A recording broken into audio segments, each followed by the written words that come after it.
ഹജ്ജ് കർമ്മങ്ങൾക്ക് തുടക്കം കുറിച്ച് മിനായിൽ തങ്ങുന്ന ഹാജിമാർ അറഫയിലേക്ക് പുറപ്പെടാനൊരുങ്ങി. നാളെയാണ് അറഫ സംഗമം. നാളെ ഉച്ചയ്ക്ക് മുന്നോടിയായി മുഴുവൻ ഹാജിമാരും അറഫയിലെത്തും. നാളെ മുതൽ തിരക്കുപിടിച്ച കർമ്മങ്ങളിലേക്കാണ് ഹാജിമാർ പ്രവേശിക്കാൻ പോകുന്നത്. മിനായിലെ തമ്പിൽ നിന്നും അഫ്താബ് റഹ്മാന്റെ റിപ്പോർട്ടിലേക്ക്. ഈ വർഷത്തെ ഹജ്ജ് കർമ്മങ്ങൾക്ക് തുടക്കം കുറിച്ചിരിക്കുകയാണ്. ഇന്ന് ഹാജിമാർ മുഴുവൻ മിനായിൽ തമ്പടിക്കുന്ന ദിവസമായിരുന്നു. ഇന്ന് രാത്രി കൂടി ഹാജിമാർ മിനായിൽ കഴിയും. അതോടൊപ്പം ഇന്ന് രാത്രി മുതൽ തന്നെ ഹാജിമാർ അറഫയിലേക്കുള്ള അവരുടെ പ്രയാണവും ആരംഭിക്കും.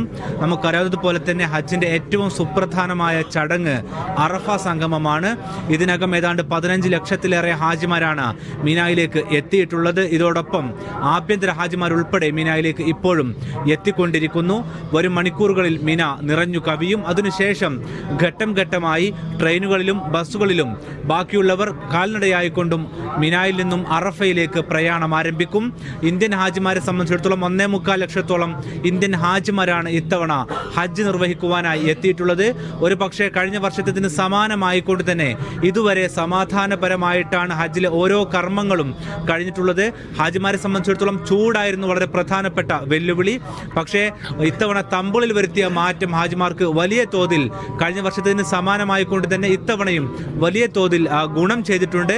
മാത്രവുമല്ല മുൻ വർഷം വ്യത്യസ്തമായിക്കൊണ്ട് കൂടുതൽ തമ്പുകൾ ഇത്തവണ ടെന്റിൽ നിന്ന് മാറിക്കൊണ്ട് കൂടുതൽ ശീതീകരണ സംവിധാനം നിലനിൽക്കുന്ന സ്വഭാവത്തിലേക്ക് മാറുകയും ചെയ്തിട്ടുണ്ട്.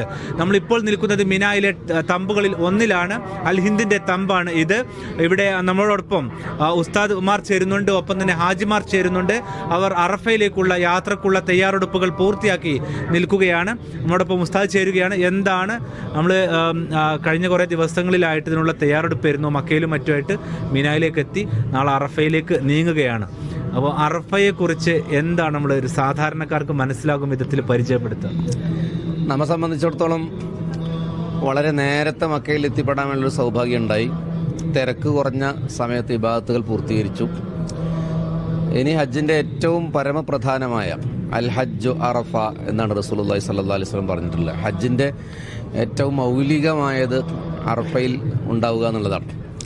മിനയിലെത്തി, മിനയിൽ കഴിഞ്ഞ കാലങ്ങളിൽ നിന്ന് വ്യത്യസ്തമായി ധാരാളം സൗകര്യങ്ങൾ സൗദി ഗവൺമെൻറ് ഏർപ്പെടുത്തിയിട്ടുണ്ട്. ഇന്ത്യക്കാരെന്ന നിലക്ക് നമ്മളവരോട് നന്ദിയും കടപ്പാടും രേഖപ്പെടുത്തുകയാണ്. ജംറയുടെ തൊട്ടടുത്ത് താമസിക്കാനുള്ളൊരു സൗകര്യം, റോഡിൻ്റെ തൊട്ടടുത്താണ് നമ്മുടെ ടെൻറ്റുകൾ.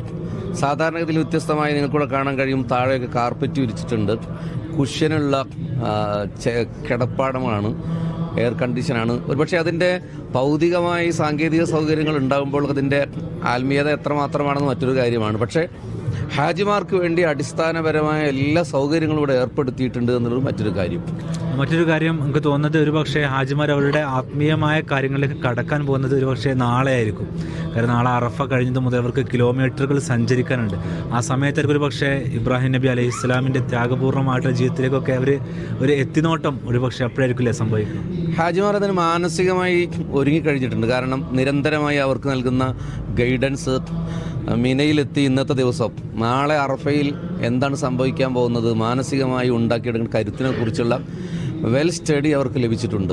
അതുകൊണ്ട് തന്നെ എല്ലാവരും വലിയ ആത്മീയമായ ഒരു പ്രതീക്ഷയോടെയാണ് നാളെ ജനലക്ഷങ്ങൾ ഒരുമിച്ച് കൂടുന്ന അറഫ. ലോക ഇസ്ലാമിക സമൂഹത്തിൻ്റെ ഒരു പരിച്ഛേദമായി അറഫ മാറുകയാണ്. വർണ്ണ, വർഗ, ദേശ, ഭാഷ വ്യത്യാസമില്ലാതെ ഒരേ വേഷത്തിൽ, ഒരേ മന്ത്രത്തിൽ, മറ്റൊരു ഭേദങ്ങളുമില്ലാതെ ഒരുമിച്ച് കൂടുന്നു. അള്ളാഹു നമ്മിൽ സംപ്രീതനാകുമെന്നാണ് നമ്മുടെ വിശ്വാസം. നമ്മുടെ പാപങ്ങൾ പൊറുക്കപ്പെടുമെന്നാണ്. ഹജ്ജിൽ അങ്ങനെ ഒരു ജനിച്ച കുഞ്ഞിനെ പോലെയുള്ളൊരു വിശുദ്ധിയിലേക്ക് നാളത്തെ മധ്യാഹ്നം അതിന് സാക്ഷ്യം വഹിക്കാൻ പോവുകയാണ്.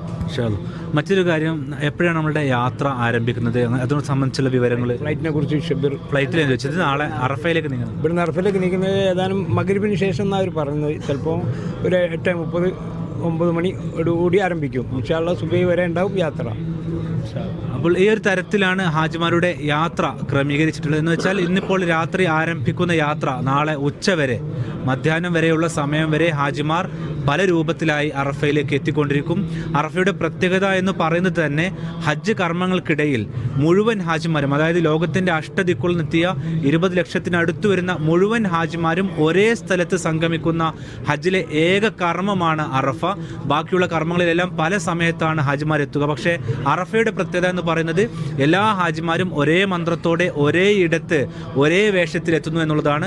ആ നിലക്കുള്ള ദേശഭാഷാ വ്യത്യാസമില്ലാതെ, വർഗ വ്യത്യാസമില്ലാതെ, പണക്കാരനും പാവപ്പെട്ടവരും വ്യത്യാസമില്ലാതെ ആ നിലക്ക് മുഴുവനും ദൈവത്തിന് പൂർണ്ണമായും ഞങ്ങൾ വെറും ഒരു തുണിക്കഷ്ണത്തിൽ മാത്രം നിന്റെ മുമ്പിൽ വന്ന് നിൽക്കുന്നു എന്നുള്ള ഒരു പ്രകീർത്തനത്തോടു കൂടിയാണ് ഹാജിമാർ നാളെ അറഫയിലേക്ക് എത്തിച്ചേരുക.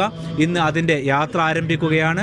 മലയാളി ഹാജിമാരെ സംബന്ധിച്ചിടത്തോളവും ഇന്ത്യൻ ഹാജിമാരെ സംബന്ധിച്ചിടത്തോളവും വലിയ തോതിലുള്ള സൗകര്യങ്ങൾ അവർക്ക് ഭൗതികമായി വർദ്ധിപ്പിച്ചിട്ടുണ്ട്. പക്ഷേ എങ്കിൽ പോലും നാളെ മുതൽ അവർക്ക് തുടരെ കർമ്മങ്ങളാണ്. കാരണം അറഫ കഴിഞ്ഞ് ഹാജിമാർ മുസ്ദലിഫയിലേക്ക് എത്തുന്നു.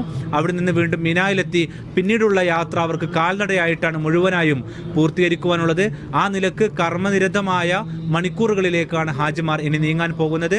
അതിനുള്ള ഒരുക്കങ്ങൾ എല്ലാ നിലക്കും പൂർത്തിയാക്കി മിനായിലെ തമ്പുളിൽ കാത്തിരിക്കുകയാണ്. വരും മണിക്കൂറുകൾ അവർ ബസ്സുകളിലും ട്രെയിനുകളിലും കാൽനടയായും അറഫയിലേക്ക് പുറപ്പെടും.